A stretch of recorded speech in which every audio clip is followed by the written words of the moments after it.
Hello guys and welcome back to the channel र फेरि पनि म तपाईँहरूलाई मेरो ब्लगमा स्वागत गर्दछु र आज चाहिँ म तपाईँहरूलाई मुम्बईको वक टुर गराउनेछु है।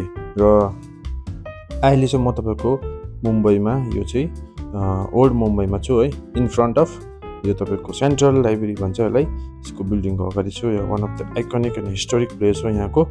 र अनि यसको पछाडि भएको तपाईँको आरबिआई बिल्डिङ हो। अनि यहाँ चाहिँ धेरै मुभीहरू सुट हुन्छ र अनि सिरिजहरू पनि अनि धेरै एडभर्टाइजमेन्टहरू पनि यहाँ चाहिँ सुटिङहरू हुने गर्छ है।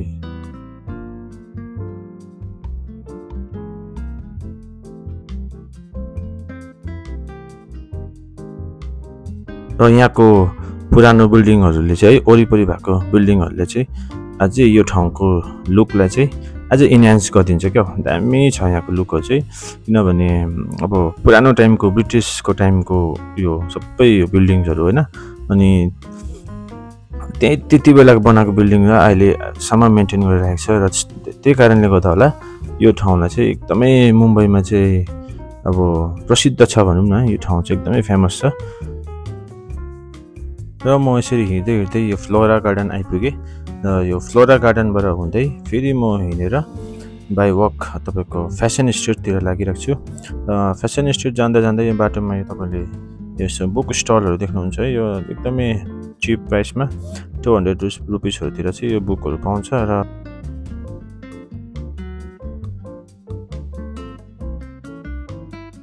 र यसरी फेरि म हिँड्दै हिँड्दै होइन 10 मिनट भइसक्यो हिँडेको।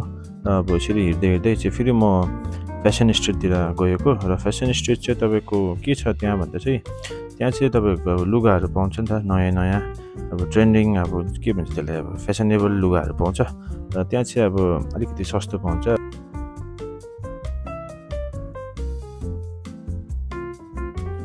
र यो फेसन स्ट्रिट चाहिँ है तपाईँहरूको जानकारीको लागि, यो फेसन स्ट्रिट चाहिँ झन्डै तपाईँको 150 जस्तो स्टल छ यहाँ चाहिँ, लुगाको स्टल मात्रै है। र जुन चाहिँ अब लेन्थमा तपाईँको 1 किलोमिटरभन्दा लामो छ यो चाहिँ। र मैले चाहिँ यहाँनिर यो क्याप किनेँ जसको प्राइस चाहिँ 650 भन्दै थियो। तर मैले चाहिँ यहाँनिर तपाईँलाई बार्गेनिङ गरेर चाहिँ ओन्ली 250मा किनेको है। र मलाई चाहिँ इङ्ग्लिस बोलेर है बाहिरको सोचेर नो नो नो नो भन्दै थियो। फेरि मैले कहाँ हुन्छ भनेर चाहिँ फेरि मैले घटाएर चाहिँ होइन 250मा किनेँ।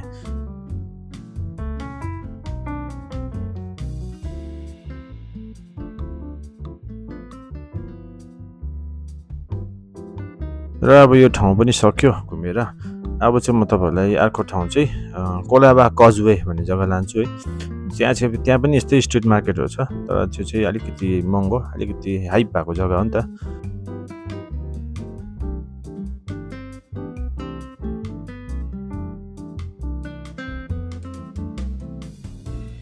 र यसरी अलिकति टाइम पाउँदा चाहिँ फेरि म केएफसीतिर पसेँ। र आज चाहिँ मैले सधैँ चाहिँ मैले चिकन मगाउँथेँ कि आज चाहिँ मैले बर्गर र यो चिकन रोल खाएको थियो। अनि फर्स्ट टाइम खाएको यो केएफसीको चिकन रोल चाहिँ आमामा साँच्ची भनेको, बिलिभ मी अर नट, यति साह्रो मिठो थियो कि यो चिकन रोल चाहिँ।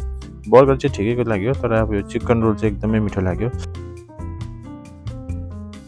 र गाइस अहिले चाहिँ केएफसी खाएर बाहिर निस्क्यौँ र अहिले चाहिँ म कोलाबा कजवे भन्ने ठाउँमा छु।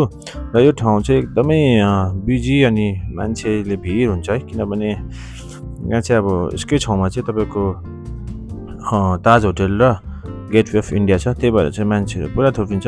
र यहाँनिर चाहिँ तपाईँहरूले सपिङहरू गर्न सक्नुहुन्छ है। केटीहरूको ज्वेलरीदेखि लिएर अनि लुगादेखि लिएर है सबै थोक पाउनुहुन्छ यहाँ चाहिँ। त्यही कारण मान्छेहरूको भिड चाहिँ पुरा हुन्छ यहाँ, ठेलाठेल हुन्छ यो गल्लीमा चाहिँ। सो यसलाई चाहिँ कोलाबा कजवे भन्छ है। र तपाईँहरूलाई म एउटा कुरा भन्न चाहन्छु, यहाँनिर चाहिँ 26/11 को एट्याकमा चाहिँ है, मुम्बई एट्याकमा चाहिँ आतङ्कवादीहरूले यहाँ चाहिँ अन्धाधुन्दा गोली चलाएको। र गोली चलाउँदाखेरि चाहिँ यो ठाउँमा चाहिँ यो क्याफेभित्र पनि गोली चलाएको। यहाँ बाहिर गएर फायरिङ गर्दाखेरि चाहिँ यो खिड्कीबाट छिरेर चाहिँ भित्र मान्छेहरू बसेको बेलामा चाहिँ मान्छेहरूलाई चाहिँ लागेर चाहिँ मान्छेहरू स्पट डेड भएको। सो मुम्बईमा चाहिँ त्यस्तो हिस्ट्रीहरू पनि छ।